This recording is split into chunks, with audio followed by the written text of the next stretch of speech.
There are over 400 different types of bacteria living in our digestive tract, and sometimes we can have one or multiple bacteria that creates an explosion or overgrowth, otherwise known as SIBO, Small Intestinal Bacterial Overgrowth. You're then left with things like bloating, IBS symptoms such as constipation or diarrhea, burping, fatigue, and a plethora of other symptoms. If you have these symptoms and you're wondering how to diagnose it, how to treat it, then this is for you. Hi, my name is Dr. Arianne Missimer, and I am a functional medicine practitioner, a doctor of physical therapy, and registered dietitian. And I love talking about SIBO because it is such a complex condition that so many people suffer from. I am also a SIBO survivor, and I have helped so many patients with this condition that I feel like all of this information is super relevant in understanding where you are in your journey and how to move forward. So what is SIBO? As it's named, Small Intestinal Bacterial Overgrowth, where in the small intestine, we are not supposed to have as much bacteria. Yes, there's bacteria that is colonized there, but when we have small intestinal overgrowth, then we have an overgrowth of that bacteria where most of the bacteria should lie in the large intestine. So how many people does this affect? Surprisingly, this affects about 39 million people a year, and it is shown to be present in 84% of IBS patients. So it is actually quite prevalent, however, is underdiagnosed and often misdiagnosed. So what issues does it cause? Number one is the bacteria is going to interfere with our normal digestion and absorption of our nutrient because our nutrient absorption takes place in the small intestine. In addition to that, the bacteria actually is going to consume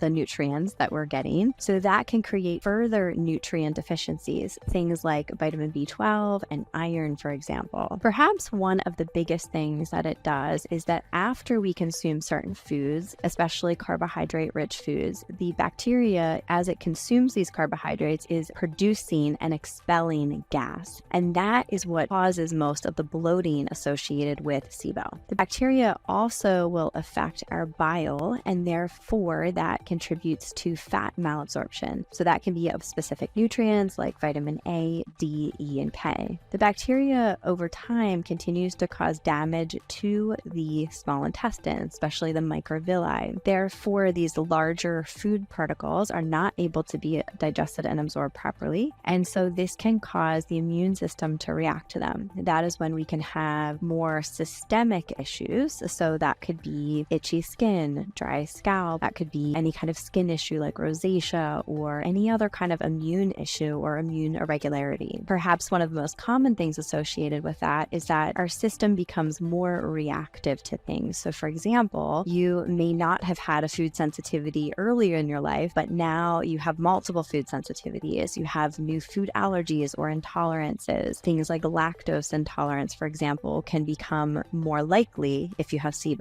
Ultimately, the bacteria can even contribute to more neurological symptoms. It can contribute to things like memory impairments or brain fog, for example. So how might be SIBO holding you back or someone that you love? SIBO, as I mentioned, can be so complex and it can be so debilitating as it relates to your life. You might feel like you're afraid to go out because you might have to run to the bathroom. Your stomach is so distended that you feel so uncomfortable, you're not confident. You feel like every time you eat, you're afraid to eat because you don't know what's going to make you worse or what's going to make you better. You continue to eliminate things from your diet and nothing seems to be really resolving it. All of these things, I feel for you because these are super common symptoms that are really problematic that can be diagnosed and treated. So what causes SIBO? So there are many conditions that are correlated with SIBO. There's many associated conditions with SIBO. Let's start with some obvious ones. The first would be antibiotics. So maybe as a kid, you had respiratory infections, ear infections, strep throat, and you had multiple antibiotics as a kid.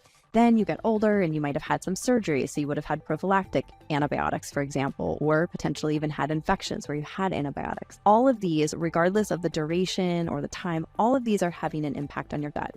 For one person that takes an antibiotic compared to another might look totally different because of the unique individual differences within our microbiome.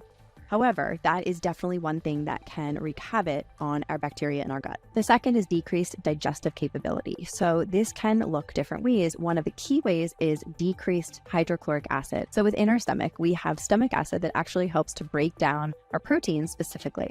And so when we have low stomach acid, which can result from increased stress, which can also result as we age, which can result from proton pump inhibitors, All of these things can decrease our natural production of stomach acid, which therefore, if our food is not broken down well in the stomach, then we have these large food particles from our protein that are moving down into the small intestine that can create a downstream effect of increased bacteria overgrowth. Along with low stomach acid, we can also have decreased pancreatic enzymes. So we refer to that as pancreatic elastase.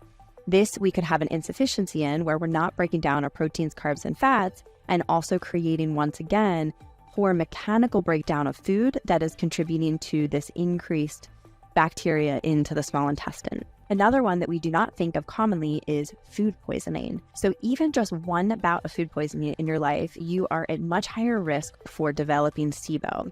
And what happens in this particular instance is that it can contribute to IBS that's autoimmune in nature. It's creating this increased inflammatory response, also making you more susceptible to getting food poisoning in the future. The next cause is what we refer to as a slow migrating motor complex.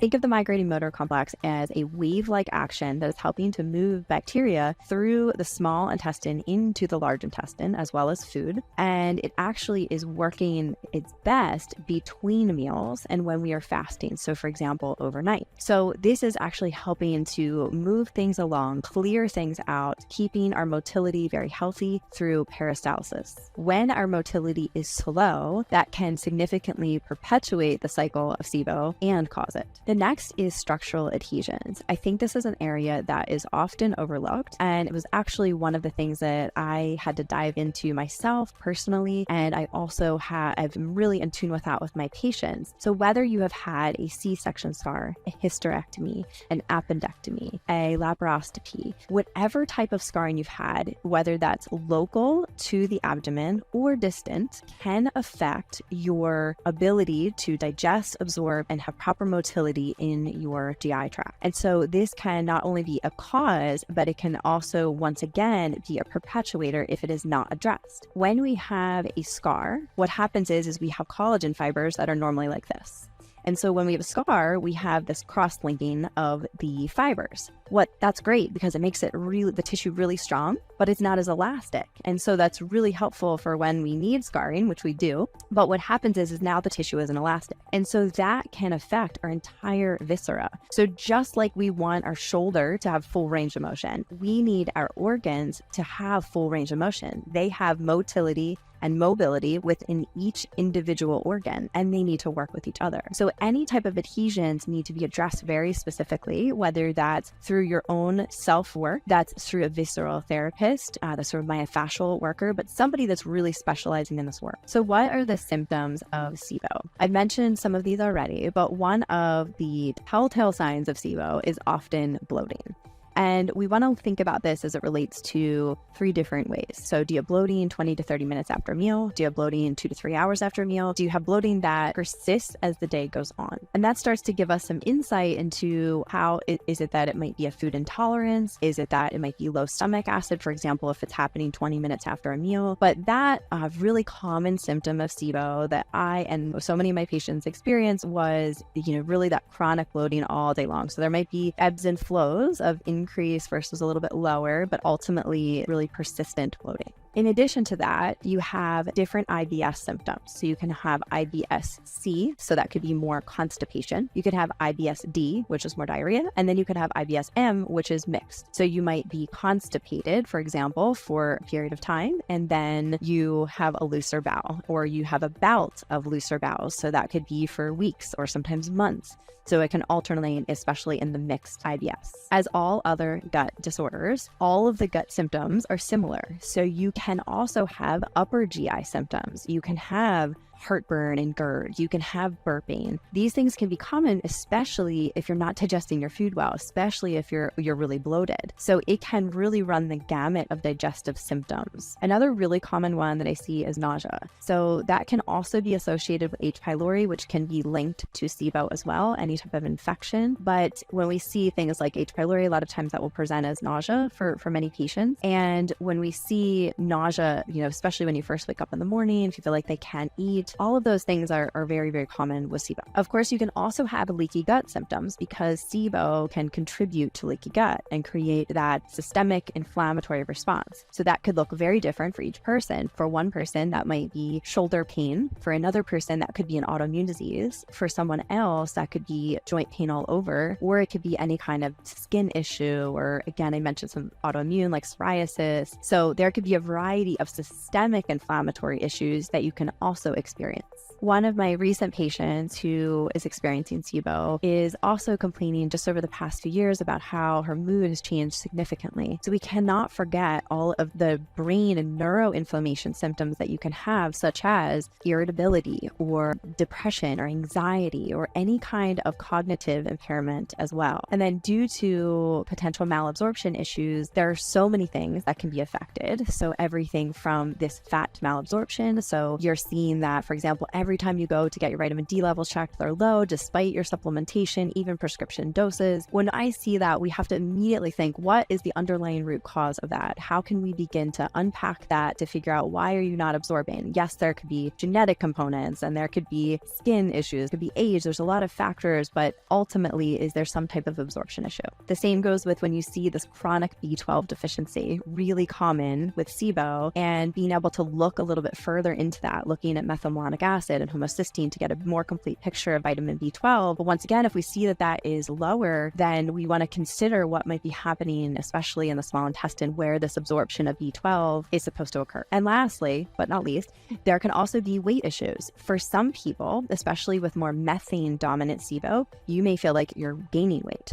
For people that have hydrogen or hydrogen sulfide, you might feel like there is where that's more associated with diarrhea, that many times that could be associated with weight loss, and it could be mixed. I've seen both circumstances, and both are very valid because of all the things, if we think about, we've already mentioned, nutrient deficiencies and inflammation that are occurring because of this condition. So what are the types of SIBO? So there are 3 distinct types of SIBO, which essentially are defined by the gases that they're producing. So number 1 is the methane gas. This is often associated with constipation. And when I've seen many patients with methane SIBO, and it's a very common presentation with chronic constipation as one of their main symptoms, along with so many of the other things that I had mentioned. So that would fall into that category of IBS-C, for example. Number 2 would be the hydrogen sulfide. So this is typically associated with more diarrhea. So that could be the IBS-D. It can also be associated with constipation as well. How do you treat your SIBO? First, we have to diagnose it. So many of these symptoms may have been things that you are experiencing. We want to recognize that a lot of these symptoms are associated with many other gut disorders. So it is really important to properly test and diagnose it, and therefore have an appropriate subsequent treatment plan.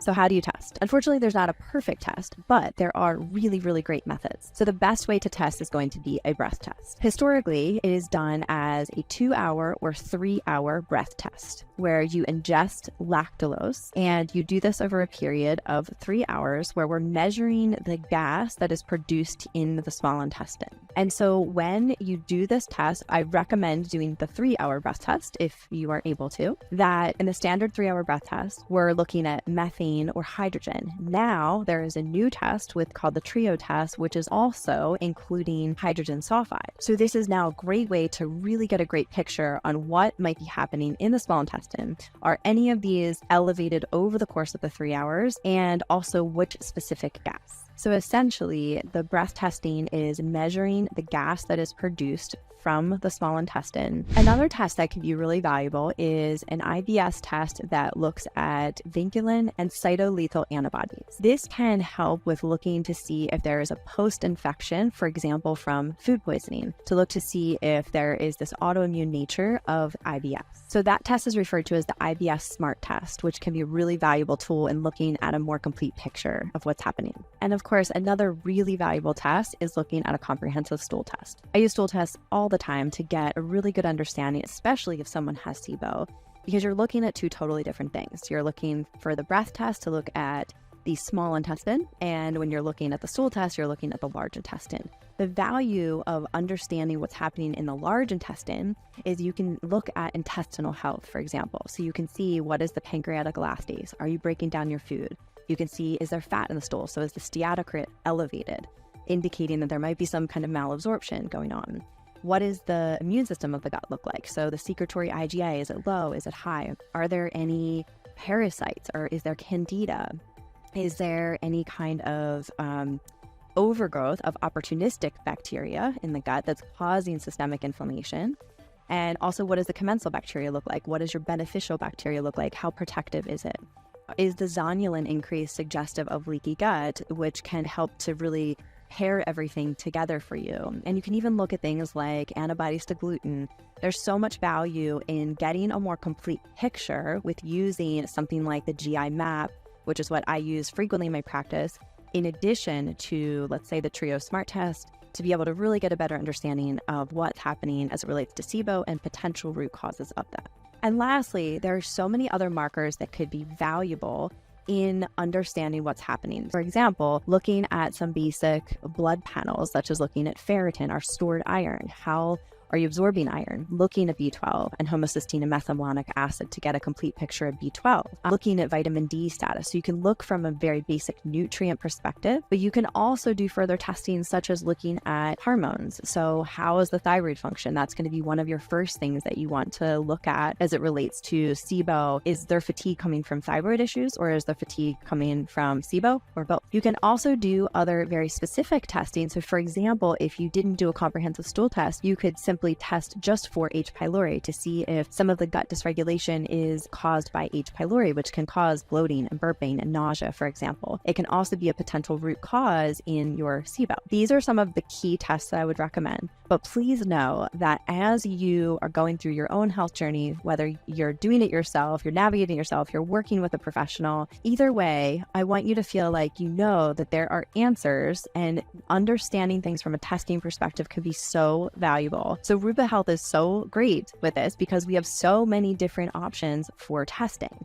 So just know that you don't have to do all of them at one time, but you can slowly navigate the process. It doesn't need to be overwhelming. You can simply do a SIBO test to start. And then if you find some information there, you find it to be positive, then you could do a stool test. Then you could begin to do some labs. You could really do this at a pace that you feel comfortable with, but please know that the testing that's available is quite remarkable to help us really understand and identify what's wrong. So as it relates to treatments, let's start with the basics. Number one is we want to address any kind of digestive insufficiency. So for example, if you find on the stool test that you have a low pancreatic elastase, then replacing with digestive enzymes can be really valuable because that's going to help to break down the food mechanically, so it's not continuing that downstream effect of bacteria into the gut. If you find that hydrochloric acid is low, whether you do a self-test or you are having that tested through the stool test, then you want to make sure you're replacing with stomach acid. But let's also, again, think about the things that you could do on your own. And some of the things that I share with my patients that is priority for anyone, but especially people with SIBO, is that you want to think about taking 3 diaphragmatic breaths right before you eat. So as you do that, you are bringing blood flow to the digestive tract. Think the autonomic nervous system is, if we're in a fight or flight, stress, right, we're going to have blood flow moving away from the digestive tract. If we are calm, then we are going to be able to bring blood flow to the digestive tract so that we can effectively break down our food. So taking 3 breaths and chewing your food 20 to 30 times. This is, like I said, the most basic, but also one of the things that is missed so much. So you don't want to go down the path of doing all these treatments for SIBO, which I'll talk about in just a moment, without doing some of the most basic things. Next is going to be a therapeutic diet. So the most commonly used diet is called the FODMAP diet: fermentable oligosaccharides, disaccharides, monosaccharides, and polyols. So these are specific carbohydrates. There's also a specific carbohydrate diet, the SCD, that can also be used. And I do want to state that although that this is a really important part of treatment, in and of itself, it will not get rid of SIBO. So it can help to starve the bacteria because you're not feeding the bacteria with this fermentable carbohydrate. However, it is meant to be short-term. I do not recommend it to any of my patients that have had a history of an eating disorder. So normally we will try to focus on what we can can eat, but it's really important because it is restrictive. And I think it's really important to go into it with the plan that it's short term and that you hopefully can do it for a short amount of time while you're working towards a treatment, you're in a treatment, but also recognize that in and of itself, the FODMAP diet is not the solution. And I'm very familiar with the FODMAP diet and even for myself was on it way too long. So I think that I've learned a lot and I really try to share that with patients. So I'm hoping to share that information to you. What's great about the FODMAP diet is if you are doing it appropriate for the type of SIBO you have. So for example, FODMAP a lot of times does not work as well with hydrogen sulfide SIBO, but it can work really well with methane SIBO. When it works, it can work great and you feel great and it's this temporary relief and hopefully moving into long-term relief where you feel like your symptoms are really well managed. So I find that to be really valuable when prescribing it at the right time and the right place in the journey to help you get some reprieve while you're working on the really important root causes. Next is addressing the migrating motor complex. So as we said, this is one of the key root causes of SIBO. So of course, this is an area that we want to think about addressing. So some basic things that you can do are focus on meal spacing. So the first thing is that, as I mentioned, that when you are fasting is when the migrating motor complex is actually moving things. So it seems counterintuitive, but during the day, you want to think about trying to space your meals out at least 4 hours. 3 hours is okay, 4 hours is better, really sometimes even upwards of 5, with the goal of making sure you're still getting enough calories, you're still getting enough nutrients, but that meal spacing could be a very powerful way to help with optimizing the migrating motor complex. And you can also use specific supplementation, things like motility activators, what we refer to as prokinetics, which can even be a pharmaceutical depending on certain situations. So there's lots of different options here that can be valuable in helping with that process, especially if motility is an issue, which it is for so many SIBO patients. And then there's a big decision, which is the main treatment, which is actually either an antibiotic or an antimicrobial. So there are lots of different nuances within these categories. If you choose to do an antibiotic, rifaximin and neomycin are the two most common antibiotics that are prescribed for SIBO and can be quite effective. If we're thinking about antimicrobials, some of the more common ones are berberine, oregano, and allicin, which is garlic. So, and there are many other herbs that can support these as well. So these two different options can be both valuable in SIBO treatment, but I will just give you some pros and cons. If you are going to do the antibiotic route, it is recommended that one course of antibiotics, so typically that will be 2 weeks, would be the most effective treatment. Now, if you have not addressed any of the root causes of your SIBO, for example, you have all these symptoms, you get a diagnosis, and your doctor says, go do an antibiotic, and you do it, and then you finish, and it works for a little bit, and then your symptoms come right back. That is really common. And that's why I hope this video is helpful to understand that there are so many layers to it. So for example, if you never addressed all of your scar tissue and your adhesions that you have, if you don't address your low stomach acid, then unfortunately, these symptoms are going to come right back. So my goal for my patients, and what I found to be very effective, is preparing yourself for treatment. So that might be the FODMAP plan, that might be replacing enzymes or hydrochloric acid, that might be doing all these things, decreasing stress, making sure you're optimizing your nutrient intake and your digestion and nutrition to support treatment and a successful treatment at that. If you're choosing to do the antibiotic route, when you have methane gas, the rifaximin and neomycin can be the kind of the best bet for that. If you have hydrogen, you can do just the rifaximin. And so when we're thinking about the antimicrobial route, which is mostly what I recommend for my patients, but in certain circumstances where it's more complex, it's really chronic and has been very disabling, then I do suggest the antibiotic route. So both can be very valuable, but again, I think timing is everything. So if you're doing the antimicrobial route, in this case, it is a great